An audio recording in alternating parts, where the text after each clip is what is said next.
పవన్ కళ్యాణ్ మాట్లాడుతున్నారు. ఇప్పుడు లైవ్ చూద్దాం. 12,000 మందికి ఉపాధి అవకాశాలు కల్పించారు. ఇంకా అలాగే ప్రతి అంటే ఉపాధి ఉన్న ప్రతి అంటే ఒక ఉద్యోగం కంపెనీ ఇస్తే ఆ ఉద్యోగ ఆ వ్యవస్థ నడవడానికి అదనంగా ఇంకొక 4 మందికి 1:4 అనే రేషియో కింద అదనంగా ఇంకో 50,000 మందికి ఉపాధి కూడా లభించగలిగింది. దీనివల్ల ముఖ్యంగా ఈ పినాపురం ప్రాజెక్టుకి దాదాపు ఇప్పుడు దాకా ఒక 10,000 కోట్లు పెట్టుబడి పెట్టారు. ఇంకొక 24 కోట్లు అడిషనల్గా ఇంకా పెట్టుబడి పెడతా ఉన్నారు. 2021లో ప్రారంభమైన ఈ ప్రాజెక్టు చాలా తొందరగా స్టార్ట్ చేసి ముందుకు తీసుకెళ్లారు. దీంట్లో నేను గవర్నమెంట్ వచ్చాక కొత్త ఎన్డీఏ ప్రభుత్వం గౌరవ ముఖ్యమంత్రి నారా చంద్రబాబు నాయుడు గారి నాయకత్వంలో ఇది వచ్చినప్పుడు దీంట్లో ఇది జరుగుతుందని తెలుసు, చాలా సంవత్సరాలుగా అందరికీ తెలుసు. కానీ ఫారెస్ట్ డిపార్ట్మెంట్లో చిన్న వైలేషన్ ఏదో జరిగింది, అది ఏదో వస్తే నాకు దాని మీద మాట్లాడితే అది యాక్చువల్ దాన్ని చూడటానికి వచ్చాను ఈ రోజున. ఇది 12,000 మెగావాట్లు అంతే కదా, ఇది ఆపరేషన్. ఇది ఈ పర్టికులర్ ప్రాజెక్ట్ ఇది దాదాపు 2,800 ఎకరాలు ప్రాజెక్ట్. ఇది పినాపురం బోత్ మన నంద్యాలలో కానీ కర్నూలు జిల్లా రెండిట్లో కలుపుకొని దీంట్లో కంపెనీ కొన్నది దాదాపు 1,700 ఎకరాలు కంపెనీ ప్రభుత్వం నుంచి కానీ లేదంటే రైతుల దగ్గర నుంచి కానీ కొన్నవి. ఈ 2,800 ఎకరాల్లో 1,700 ఎకరాలు వాళ్ళు ఆల్రెడీ కొనేశారు. దాంట్లో 365 రెవెన్యూ ల్యాండ్, దాదాపు 1,453 ఎకరాలు రెవెన్యూ ల్యాండ్ని వీళ్ళు కొనేశారు. దీనిలో ప్రత్యేకించి మన కర్నూలు ఈ నంద్యాల భూములను రాళ్ళు రప్పలు ఉండి వ్యవసాయానికి ఏమాత్రం ఒక పనికిరాని అంటే నిరుపయోగం అంటే బలంగా వ్యవసాయం చేయలేని భూముల్లో ఇది గౌరవ ముఖ్యమంత్రి నారా చంద్రబాబు నాయుడు గారు గత కొన్ని సంవత్సరాలుగా గత 2 దశాబ్దాలుగా ప్రత్యేకించి ఐటీ తర్వాత ఆయన ఫోకస్ చేస్తుంది గ్రీన్ ఎనర్జీ మీద. ఆ గ్రీన్ ఎనర్జీది ఆ లీడింగ్ ఆయన మొట్టమొదటిసారి 2014లో వచ్చినప్పుడు, అంతకుముందు ఉన్నప్పుడు 2014 ప్రత్యేకించి ఆ గ్రీన్కో వీళ్ళు విదేశాల నుంచి వచ్చి వీళ్ళందరూ ఈ కంపెనీ వచ్చి మేము ఇలా చేస్తున్నామంటే ఆయన ఎంకరేజ్ చేశారు. దాంట్లో భాగంగానే ఈ రోజున మనం ఇంత పెట్టుబడులు వచ్చినాయి ఇక్కడ. దీనికి సంబంధించి ప్రత్యేకించి అసలు ఏముంది, నేను ఎంతసేపు బయట నుంచి చూస్తా ఉంటే ఇది ఫోటోలో చూడటం లేదంటే సైజ్ ఆఫ్ ద ప్రాజెక్ట్ నాకు తెలియదు. ఎంతసేపు వినటం వేరును చూడటం వేరు. ఇది చాలా ఒక రాష్ట్రానికే దేశానికే చాలా ప్రతిష్టాత్మకమైన ప్రాజెక్ట్. ఇది ఇండియాలో హైడ్రోనికల్ మనకి నీటిని వాడుకొని అలాగే గాలిని వాడుతూ అలాగే సోలార్ని వాడుతూ అన్నింటినీ మిళితం చేసి ఒక ఇంటిగ్రేటెడ్ ప్రాజెక్ట్ ఇప్పటివరకు ఇండియాలో లేదు. ఫస్ట్ ఆఫ్ ఇట్స్ కైండ్ అది. ఇది ఆపరేషన్కి వచ్చేసింది. అంటే ముఖ్యంగా గ్రీన్కో కంపెనీ వాళ్ళ హెడ్ ఉంటారు ఇప్పుడు.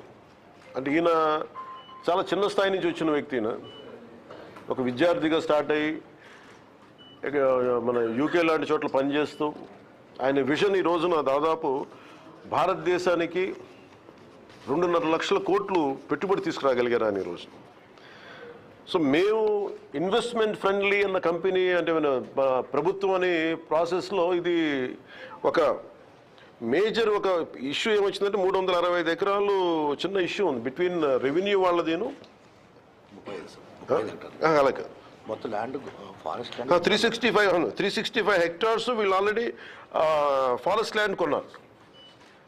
సెంట్రల్ గవర్నమెంట్ పర్మిషన్ ఇచ్చింది. 365 హెక్టార్లు ఫారెస్ట్ ల్యాండ్ కొంటే దానికి నేను మొన్న రివ్యూలన్నీ చూస్తున్నప్పుడు ఫారెస్ట్ డిపార్ట్మెంట్ రివ్యూస్ చూస్తున్నప్పుడు కూడా దానికి అంటే మనం ఉదాహరణకి ఒక ప్రాజెక్ట్ కోసం నేను ఎక్కువ సంతకాలు పెట్టేది ఫారెస్ట్ డిపార్ట్మెంట్లో. ఫారెస్ట్ గుండా మన పైప్ లైన్లు వేయాలన్నా మన ఇరిగేషన్లో ఏదైనా పైప్స్ వేయాలన్నా లేదంటే ఎలక్ట్రిసిటీ వేయాలన్నా ఫారెస్ట్ డిపార్ట్మెంట్ పర్మిషన్ ఇవ్వాలి. సో ఎక్కువ సంతకాలు దాంట్లో ఉంటాయి. ఒకసారి ఇంక్లూడింగ్ గవర్నమెంట్ డిపార్ట్మెంట్ ఏదైనా సరే నేను ఒక 2 ఎకరాలు మేము ఒక చిన్నపాటి ఒక అడుగు తీసుకున్నా కానీ ఇంకో అడుగు వేరే చోట ఇవ్వాలి. ఇది చాలా ప్రత్యేకించి ఉంటుంది. అంటే కంపెన్సేటరీ యాక్ట్ ఉంటుంది. అంటే మీరు ఒక ఎకరం ఫారెస్ట్ని మేము మీకు పబ్లిక్ అవసరాలకు కానీ పారిశ్రామిక అవసరాలకు కానీ మనం ఇస్తే ఎగ్జాక్ట్ ఇంకొక 1 ఏకర్ ఫారెస్ట్ కొని ఇవ్వాలి ఇక్కడ.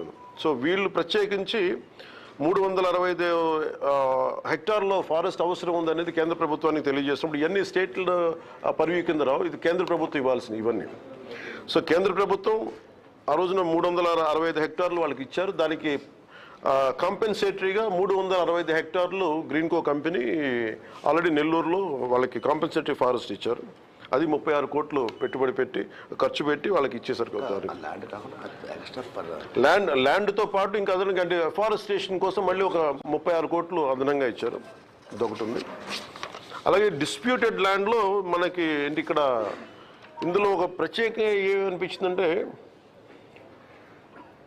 రెవెన్యూ డిపార్ట్మెంట్ 45 హెక్టార్లు ఇది ఇష్యూ ఏముందంటే ఫారెస్ట్ డిపార్ట్మెంట్కి రెవెన్యూ డిపార్ట్మెంట్కి చిన్న ఇష్యూ ఉంది.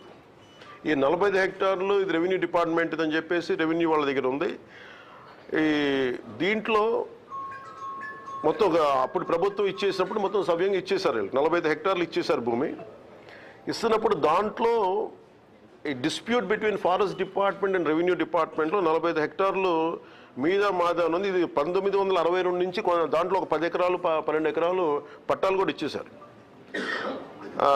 అప్పుడు సక్సెసివ్ గవర్నమెంట్స్ అని 1980 దాకా ఇచ్చుకుంటూ వెళ్ళారు.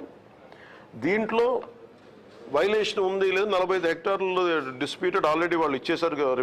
మన రెవెన్యూ శాఖ ఇచ్చేస్తుంది.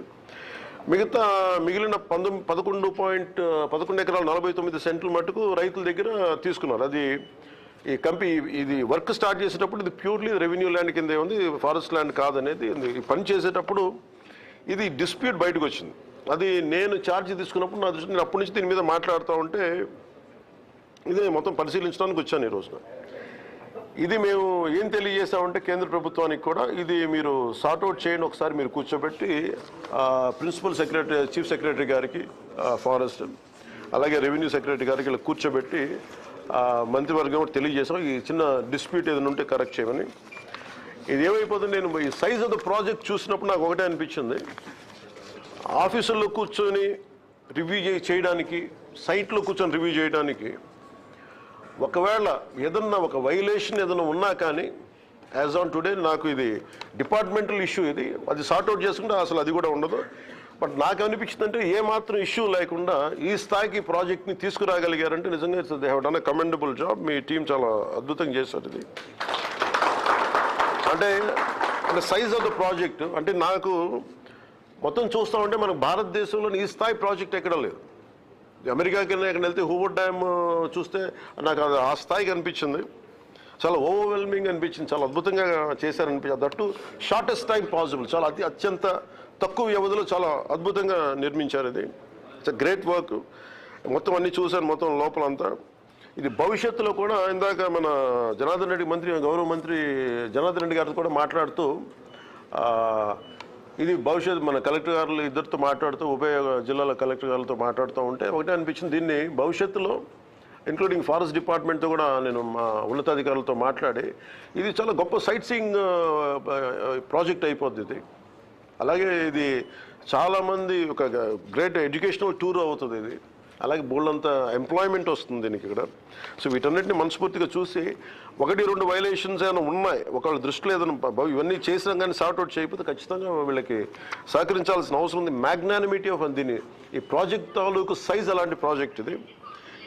1-2 చిన్న చితక ఏదైనా ఉంటే కనుక దాన్ని ఖచ్చితంగా దాన్ని గవర్నమెంట్ సహకరించి దీన్ని, ఎందుకంటే ఇది మేము తీసుకున్న నిర్ణయం కాదు, ఏమైనా ఉంటే ఇది కేంద్ర ప్రభుత్వం దృష్టిలో పరిధిలో పంపించి మా సైడ్ నుంచి ఇది చీఫ్ సెక్రటరీ గారికి మన ఫారెస్ట్ PCCF గారికి అలాగే కూర్చోబెట్టి దీన్ని పూర్తిగా అసలు చిన్నపాటి ఏమన్నా కరెక్ట్ చేయమని ఈ ప్రాజెక్ట్ మనస్ఫూర్తిగా ముందుకెళ్ళాలి. ఎందుకంటే ఇన్ని 10,000 కోట్లు పెట్టుబడి పెట్టిన తర్వాత దాదాపు ఇంకొక 24 ఇంకొక 14,000 అంతేనా, ఇంకో 20,000 కోట్లు 12,000 కోట్లు పెట్టేసారు. 12,000 కోట్లు పెట్టాలి, ఇంకో అదనంగా ఇంకో 10,000 కోట్లు పెట్టాలి. ఈ ప్రాసెస్లో దీన్ని చిన్న చిత్తగా ఏదైనా సమస్యలు ఉంటే ఇది బిట్వీన్ ఇంటర్నల్ 2 డిపార్ట్మెంట్స్ మధ్యన ఇష్యూ కాబట్టి అది మేము కూర్చొని అవసరమైతే కేబినెట్ దృష్టికి తీసుకెళ్తాం, ముఖ్యమంత్రి గారి దృష్టికి తీసుకెళ్తే దీన్ని సాల్వ్ చేసి దీన్ని ఈ ప్రాజెక్ట్ వెళ్ళేలా ప్రభుత్వం ముందస్తుగా దీనికి మద్దతు తెలుపుతాము. ఇది భారతదేశంలోనే ప్రధానమంత్రి గారు ప్రత్యేకించి చెప్పింది 1 నేషన్ 1 ఎనర్జీ కాన్సెప్ట్. ఇది అంటే సెల్ఫ్ రిలయంట్ భారత్, ఆత్మనిర్భర భారత్ అంటే మన ఎనర్జీ అవసరాలు మనకు కావాల్సిన అవసరాలు మనమే సమకూర్చుకునేలాగా ఈ పర్టికులర్ ప్రాజెక్టు ఇది ఫుల్ ఫ్లెజ్డ్గా ఇంకొక కొంత సమయంలో తక్కువ సమయంలోనే ఇది ఆపరేషన్లో వచ్చినప్పుడు అవసరమైతే ఇది విదేశాలకు కూడా మనం దీన్ని అమ్మి దీనివల్ల మనకి చేసి దానివల్ల మనకి ముఖ్యంగా ఫారెన్ ఎక్స్చేంజ్ రెవెన్యూ కూడా దేశానికి వచ్చే బలమైన అవకాశాలు ఉన్నాయి. ఈ టెక్నికాలిటీస్ అన్నీ లేదా టీమ్ స్పీక్. అందుకని మనస్ఫూర్తిగా మీ అందరికీ ఇక్కడికి వచ్చినందుకు ఇది ఒక కర్నూలు మన నంద్యాలకే కాదు, ఆంధ్రప్రదేశ్కే కాదు, భారతదేశానికి ఇది చాలా అద్భుతమైన పేరు తీసుకొచ్చే ప్రాజెక్టు. మనస్ఫూర్తిగా మీ యాజమాన్యానికి ధన్యవాదాలు తెలుపుతా ఉన్నాను. Any corrections we're here to any dispute ఏదన్నా ఉన్నా కానీ మేము మీకు మనస్ఫూర్తిగా సహకరిస్తాం. అలాగే దానికి ఏదన్నా 1-2 నేను కోరుకునేది కూడా యాజమాన్యానికి కూడా ప్రత్యేకించి మీరు చేస్తున్న ప్రాజెక్ట్స్ ఇక్కడ అంటే మీరు ముఖ్యంగా ఇది కార్పొరేట్ సోషల్ రెస్పాన్సిబిలిటీ కింద మీరు చేస్తున్నామని కానీ ఇక్కడ విలేజెస్ సంబంధించి ముఖ్యంగా ఈ ఆర్గానిక్ ఫార్మింగ్కి ఇక్కడ యువతకు కూడా కొంచెం అవకాశాలు మరింత కల్పించండి. అలాగే మీరు ఇందాక మనం మాట్లాడుకున్నట్టుగా కలెక్టర్ గారు చెప్తా ఉన్నారు, పాలిటెక్నిక్ కానీ ఈ ఐటీఐ స్కిల్ డెవలప్మెంట్ కూడా మీరు ఏదైనా చేయించండి.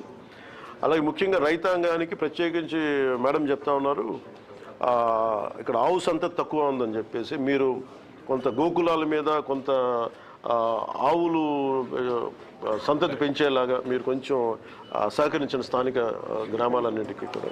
I think that one request I have.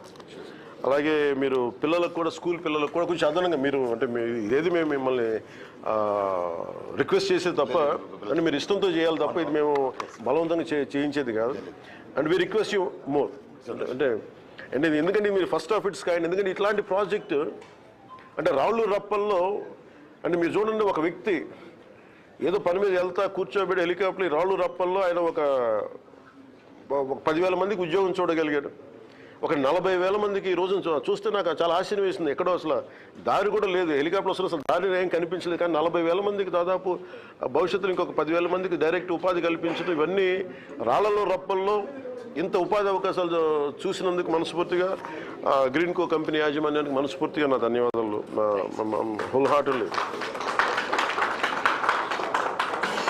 అంటే ఈ ప్రాజెక్ట్ నేను ఇందాక అడిగింది ఏంటంటే అందరినీ మా పేషెంట్ కూడా అడిగింది అసలు ఈ ప్రాజెక్టు దీన్ని ఏం చేస్తే ఈ ప్రాజెక్టు నాకు అర్థమయ్యే మామూలు భాషలో చెప్పండి. నాకు ఈ మెగావాట్లు గిగావాట్లు నాకు ఎందుకు కొంచెం అర్థం కావడం కొంచెం ఇబ్బందిగా ఉంటుంది. అంటే నేను ఒక ఇంట్లో కూర్చొని నేను లైట్లు వేసుకుంటే నాకు ఎన్ని ఇంట్లో లైట్లు వెలుగుతాయని అడిగితే 43 లక్షల ఇళ్లలో ఒక 200 యూనిట్లు చొప్పున రోజుకి వాడుకుంటే 43 లక్షల ఇళ్ళకి ఈ ప్రాజెక్టు డైరెక్ట్ పవర్ ఇవ్వగలదు. నెలకి 200 యూనిట్లు. అలాగే అగ్రికల్చర్ లోడు రాష్ట్రంలో 50% అగ్రికల్చర్ లోడుని ఈ ప్రాజెక్టు తీర్చగలదు. అంటే ఆంధ్రప్రదేశ్ తాలూకు ఎనర్జీ అవసరాలని 3వ వంతుని ఈ ప్రాజెక్టు అంత సత్తా ఉన్న ప్రాజెక్టు. సో అందుకని మనస్ఫూర్తిగా ఇలాంటి ప్రాజెక్ట్ని మీరు ఆంధ్రప్రదేశ్లో పెట్టినందుకు ఎవరు చూడనప్పుడు మీరు అంటే ఈ రోజున నిన్న మన ఎన్టీపీసీ కూడా చూసాం, మన ప్రధానమంత్రి గారు ఓపెన్ చేశారు. మోర్ దెన్ గవర్నమెంట్ ఏజెన్సీస్ కంటే ముందే వీటన్నిటికంటే ముందు ఆయన ఒక విజన్ తోటి చూశారు. అది మనస్ఫూర్తిగా చలమశెట్టి అనిల్ గారికి మనస్ఫూర్తిగా నా ధన్యవాదాలు తెలియజేసుకుంటాం. అలాగే సంపూర్ణంగా మేము ఏదైనా ఇష్యూ ఉంటే ఫర్దర్గా మా డిఎఫ్ఓ గారు కూడా ఇక్కడే ఉన్నారు, నా దృష్టికి ఆవిడే తీసుకొచ్చారు. ఇది కొంచెం పారదర్శకంగా we're here to encourage. At the same time any corrections ఉంటే మీరు ఏదైనా కొంచెం పెద్ద మనసుతో కొంచెం సహకరించండి, మేము కూడా అలాగే సహకరిస్తామని తెలియజేసుకుంటాం. థ్యాంక్ యూ అండ్ జై హింద్.